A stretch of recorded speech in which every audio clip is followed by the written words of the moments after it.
денеңізге үнемі аллергиялық реакциялар шығып, үнемі қышып, кез келген нәрседен денеңізге бөртпе шыға беретін болса, осы секілді аллергиядан, одан бөлек жаңағы сезонный аллергиялардан қатты шаршадыңыз ба? Және де аптечный диазолин, супрастин сияқты дәрілерді үнемі ішіп, уже сіз бауырым не болып жатыр екен, бұл дәрінің барлығы бауырыма зиян ғой, енді мен осы аллергиядан қалай құтыламын деп қиналып жүрсіз ба? Дәл осы мен айтып атқан 3 айлық ағзаны тазарту программасынан өтпей тұрып, үмітіңізді үзбеңіз. Я, сіз дұрыс естідіңіз.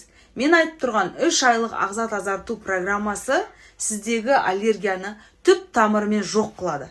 Себебі ол ағзадағы зиянды паразиттерді, зиянды бактериялардың барлығынан зиянсыз түрде тазалайтын болады. Дәл осы ағза тазарту қызық болса, маған дайректке жаз.